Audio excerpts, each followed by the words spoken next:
Bienvenue dans une autre vidéo de la chaîne Crime Macabro. Dans la vidéo d'aujourd'hui, nous parlerons du cas de Romina Celeste Nunes, survenu début 2019, en Espagne. Je pense que peu d'entre vous connaissent cette affaire. Raúl Diaz était un ingénieur espagnol de 40 ans, à l'époque des faits. Il était père de 2 filles et célibataire lorsqu'il a rencontré Romina Celeste Nunes, 29 ans. Romina était arrivée en Espagne quelques années plus tôt, en provenance de Nambi, une ville proche d'Asunción, la capitale du Paraguay, et était donc une immigrée. Elle a travaillé comme call girl, d'abord à Madrid, où vivait sa tante, puis à Lanzarote, où elle a rencontré Raúl Diaz. Romina a laissé 2 enfants au Paraguay, élevés par leurs grands-parents maternels. Elle rêvait qu'un jour, lorsque sa situation financière s'améliorerait, elle emmènerait ses enfants vivre avec elle en Espagne. Raúl et Romina se rencontreraient dans une boîte de nuit, et peu de temps après, commencerait une relation. En août 2018, ils se sont mariés et ont commencé à vivre ensemble dans la ville de Costa Teguise, une ville côtière située sur l'île de Lanzarote, qui appartient à l'Espagne. Même avant le mariage, Raúl avait un comportement abusif et violent. Il était connu pour sa dépendance à la drogue et à l'alcool, ainsi que pour sa fréquentation de nombreuses boîtes de nuit. Quelques jours avant le mariage, Romina a été agressée par Raúl, mais elle a choisi de ne pas le signaler, car elle pensait que cela pourrait nuire au mariage déjà prévu. Tous ceux qui connaissaient le couple savaient que si la situation continuait ainsi, il n'y aurait pas de problème. Être une fin heureuse. Et en fait, ce n'est pas le cas. Début 2019, Romina a mystérieusement disparu. Sa famille au Paraguay s'est inquiétée après plusieurs jours sans nouvelles d'elle et a décidé d'appeler Raúl, car Romina ne répondait pas à son téléphone portable. Au téléphone, Raúl a agi avec une totale indifférence et a simplement dit à la mère de Romina qu'elle était sortie se promener et qu'elle reviendrait bientôt. Une semaine plus tard, Raúl a contacté les autorités espagnoles pour signaler la disparition de sa femme, affirmant qu'elle avait disparu. Pendant quelques semaines, elle a déclaré à la police qu'il n'avait pas signalé sa disparition auparavant car il était courant qu'elle disparaisse après des disputes, mais qu'elle revenait toujours plus tard. Cependant, dès les premières heures de la perquisition, la police a commencé à soupçonner Raúl car son histoire n'avait aucun sens. La police a décidé de surveiller Raúl et a mis son téléphone sur écoute. Lors d'un appel, il a raconté à un proche comment il avait brûlé des parties du corps de sa femme sur un barbecue, découpé le reste et jeté les morceaux dans des sacs poubelles. Il a ensuite loué une voiture et s'est rendu à Los Hervidros, l'un des endroits préférés de Romina sur l'île, où il a jeté les valises contenant sa dépouille à la mer. Sous surveillance, Raúl a demandé conseil à 3 avocats pénalistes. Les avocats n'ont pas pu révéler le contenu de la conversation aux autorités en raison du secret professionnel, mais la police pense que Raúl a discuté des détails du crime avec eux. Les avocats ont déclaré plus tard qu'ils avaient conseillé à Raúl de se rendre. De plus, Raúl a contacté un ami qui était officier de la police nationale en Espagne. Dans une conversation avec cet ami, Raúl a déclaré qu'en arrivant chez lui, il avait trouvé Romina déjà morte. Craignant d'être incriminé, il a décidé de se débarrasser du corps, de le découper en morceaux et de se débarrasser des vêtements et des outils utilisés. À la mi-janvier, Raúl Diaz a été arrêté et formellement accusé du crime commis contre Romina Nunes. Lors de l'examen effectué à son domicile, les policiers ont constaté des traces de sang dans plusieurs pièces et sur des cisailles de jardin saisies. Même si l'analyse n'était pas terminée à l'époque, la police soupçonnait que le sang appartenait à Romina, ce qui indique qu'elle avait été brutalement agressée dans la maison. Cela contredit également la version de Raúl, qui affirmait avoir retrouvé sa femme morte et s'être débarrassé de son corps uniquement dans le garage. La quantité de sang répandu dans la maison suggérait que le crime avait été plus violent et méticuleux que ce que Raúl avait dit. Après le mariage, la situation s'est aggravée. Raúl est devenu encore plus violent et Romina a dû se rendre à plusieurs reprises à l'hôpital. Elle s'excusait toujours auprès du personnel médical lorsqu'on lui posait des questions sur ses contusions. À une de ces occasions, avant même qu'elle ne soit soignée, Raúl s'est présenté à l'hôpital et l'a emmenée de force. Romina a partagé avec ses amis la peur qu'elle avait de Raúl et la crainte qu'il puisse lui faire quelque chose d'encore pire. Après l'arrestation de Raúl, des équipes de recherche ont été mobilisées pour tenter de retrouver la dépouille de Romina, qui aurait été jetée à la mer. Un chien renifleur hautement qualifié, déjà impliqué dans d'autres cas célèbres en Espagne, a détecté la trace de la victime quelques jours plus tard. Tandis que les recherches se poursuivaient, un homme qui se promenait le long de la plage d'El Cara, à Costa Teguise, a trouvé quelque chose d'étrange dans le sable apporté. Au bord des vagues de la mer. Ne sachant pas de quoi il s'agissait, il a appelé un sauveteur, espérant qu'il puisse identifier l'objet. Le sauveteur a supposé qu'il s'agissait d'un dauphin mort et l'a jeté dans une poubelle. Cependant, après avoir appris la nouvelle de Romina et la recherche de sa dépouille, l'homme a décidé d'informer les autorités de ce qu'il avait trouvé sur la plage. Les autorités ont récupéré le prétendu morceau de dauphin et l'ont envoyé pour analyse. Quelques jours plus tard, ils ont découvert que le supposé dauphin était en réalité un poumon humain. Avec cette découverte, les autorités ont décidé d'extraire l'ADN des poumons pour le comparer avec l'ADN des traces de sang trouvées au domicile de Raúl. Le résultat a été positif, indiquant que le poumon trouvé sur la plage appartenait à Romina Nunes. Dans sa première déclaration à la police, Raúl Diaz a affirmé n'avoir fait aucun mal à Romina. Il a dit qu'il venait de se disputer et il a décidé de quitter la maison pour se rafraîchir et rester dehors pendant quelques heures. Selon lui, à son retour, il a trouvé Romina déjà morte, ce qui suggère qu'elle avait consommé de nombreuses drogues et que la cause probable du décès était une overdose. Face à ces allégations, la police a intensifié ses enquêtes. Raúl a tenté de soutenir la version selon laquelle la mort de Romina était accidentelle et le résultat d'une surdose, mais les preuves trouvées par la police contredisaient cette version. Les preuves ont mis en évidence un crime prémédité et brutal, Raúl ayant tenté de dissimuler son acte en se débarrassant méticuleusement du corps. Le chien renifleur a continué à participer aux recherches, recherchant d'autres endroits possibles où des parties du corps de Romina auraient pu être jetées. Les autorités ont également interrogé des personnes proches du couple pour mieux comprendre la dynamique de la relation et le comportement de Raúl. Au fur et à mesure que l'enquête avançait, de nouvelles preuves sont apparues, augmentant la pression sur Raúl.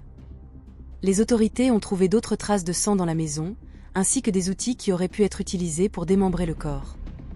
Raúl a été maintenu en détention pendant que la police rassemblait toutes les preuves nécessaires pour garantir qu'il soit tenu responsable du crime. La communauté de Lanzarote a été choquée par l'évolution de l'affaire, qui a révélé un côté sombre et violent caché sous la façade d'une société apparemment normale relation. L'histoire de Romina Nunes et Raúl Diaz est devenue un triste rappel des conséquences dévastatrices de la violence domestique. Il a alors, par peur, réfléchi à un moyen de se débarrasser du corps, car il ne voulait pas courir le risque d'être accusé d'un crime qu'il n'a pas commis. C'est alors qu'il eut l'idée de diviser le corps en plusieurs parties, de le brûler et de le jeter à la mer. Interrogé par la police sur les raisons de la prétendue dispute qu'il aurait eue avec Romina, Raúl a répondu que c'était parce qu'elle avait demandé de l'argent pour amener en Espagne ses enfants qui se trouvaient au Paraguay. Il n'aimait pas cette idée et ne voulait pas que ses enfants soient là. Pour la police, il était possible que Raúl dise la vérité lorsqu'il a déclaré qu'il n'avait pas tué Romina ce jour-là. Cependant, Romina pourrait être décédée des suites des blessures résultant des attaques qu'elle a subies de la part de Raúl. Et la police pense que Raúl a peut-être tellement battu sa femme qu'elle lui a causé de graves blessures et que, comme il ne l'a pas laissé se rendre à l'hôpital pour se faire soigner, ces blessures ont entraîné sa mort. Des traces de sang trouvées dans toute la maison indiquaient que Romina avait été attaquée dans plusieurs pièces. Dans certains endroits, le sang était plus récent, montrant qu'elle avait subi de nombreuses agressions à différents jours. Le dossier médical de Romina montrait qu'elle avait été hospitalisée à plusieurs reprises, mais les causes des blessures n'étaient jamais qualifiées d'agression, comme elle a toujours fait mentir. Raúl a passé quelques années en détention provisoire, en attendant son procès. En janvier 2021, il a déposé un recours pour sortir de prison, arguant qu'il avait été emprisonné pendant 2 ans sans procès et qu'il devait s'occuper de sa mère et de sa sœur malade. Cependant, les autorités ont constaté qu'il y avait déjà des personnes qui s'occupaient d'eux et qui vivaient dans une autre ville. Pour tenter de convaincre le juge qu'il n'y avait aucun risque de fuite, Raúl a parlé de ses 2 filles issues d'une relation antérieure, disant qu'il aimait les siennes. « Mes filles et je ne m'enfuirai jamais, parce que je ne supportais pas d'être loin d'elles. » À notre connaissance, les filles ne lui ont jamais rendu visite en prison. Selon des sources, Raúl n'a pas été jugé à la date prévue en raison de la tactique de ses avocats, qui ont tout fait pour retarder l'enquête, et par conséquent, l'achèvement de l'enquête policière. En outre, des facteurs externes ont également retardé le dossier pénal de Raúl. Premièrement, la pandémie mondiale qui a ravagé le monde et paralysé plusieurs secteurs de la société. Par la suite, Raúl a commencé à changer d'avocat, ce qui a encore retardé le processus.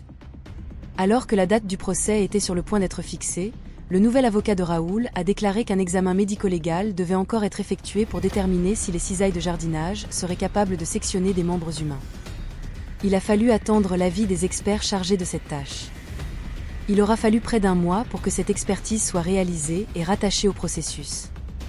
Après cela, les avocats de Raúl ont trouvé d'autres moyens de retarder le procès. Selon la loi espagnole, la durée maximale pour qu'une personne accusée d'un crime soit en détention préventive, c'est-à-dire sans être jugée, est de seulement 2 ans. À l'expiration de ce délai, il peut être exceptionnellement prolongé jusqu'à 4 ans, mais c'est la limite. En conséquence, après 4 ans de détention provisoire sans procès, Raúl a dû être libéré, conformément aux lois locales. La libération, intervenue en janvier 2023, a indigné la société et provoqué un jeu de bousculade entre les institutions, sans qu'aucune d'entre elles n'assume sa responsabilité. Le Tribunal supérieur de justice des Îles Canaries a publié une lettre jugeant excessif que l'Institut de médecine légale et forensique sciences de Las Palmas a mis plus de 2 ans pour préparer et envoyer au tribunal un rapport d'expertise sur les ciseaux saisis au domicile du suspect. Ce rapport était prêt depuis près d'un mois, mais lorsque les experts l'ont transmis au tribunal, les documents ont été gelés pendant plus de 2 ans, ce qui a contribué à la libération de Raúl.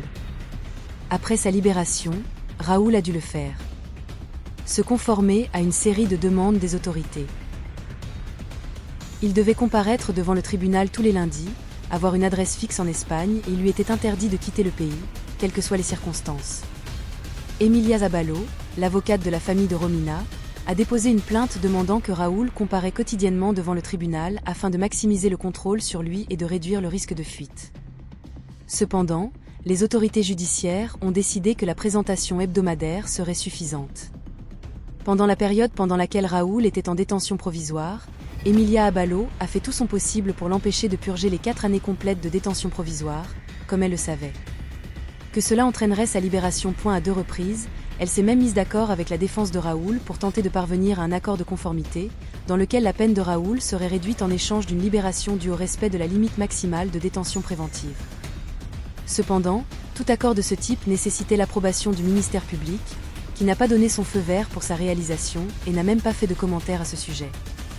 Même après les contacts entre les 2 parties, le ministère public est resté silencieux. Emilia Zabalo a déclaré que les négociations avec les avocats de Raúl avaient commencé en octobre 2022 pour parvenir à un accord.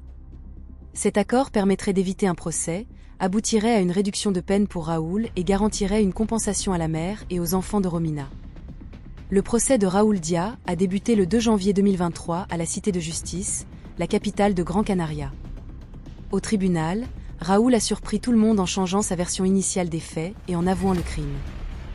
Il a également reconnu toutes les attaques qu'il a provoquées contre Romina et a assumé la responsabilité de tous les dommages qui lui ont été infligés.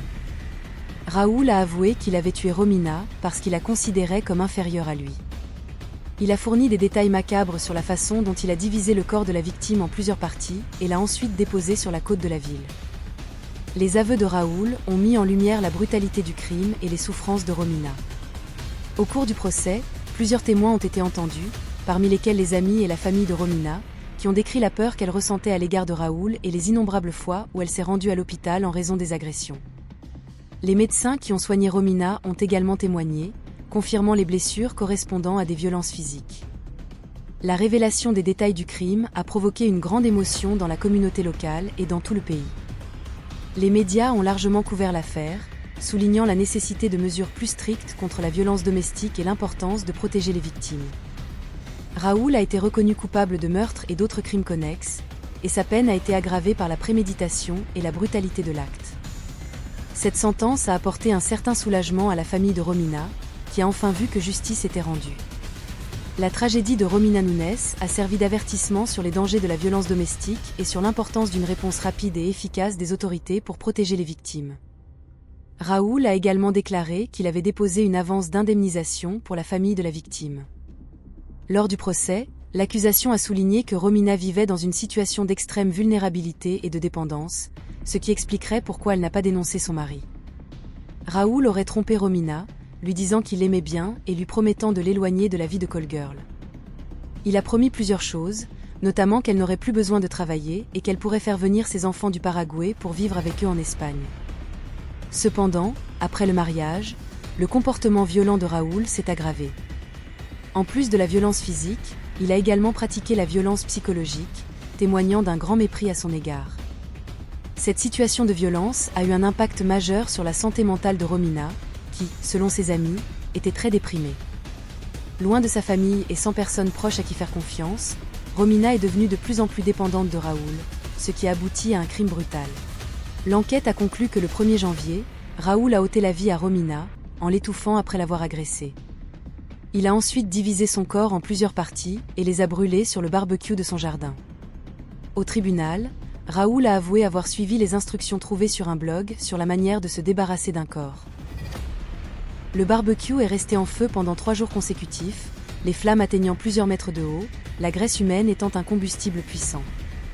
Des voisins effrayés ont appelé les pompiers, qui se sont rendus au domicile de Raoul. Il a prétendu brûler de vieux livres et s'est excusé.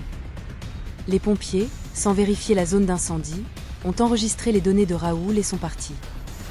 Le 3 janvier, Raoul a loué une voiture et a parcouru plus de 1000 km en 2 jours, à la recherche d'un endroit où se débarrasser des membres et de la tête de Romina.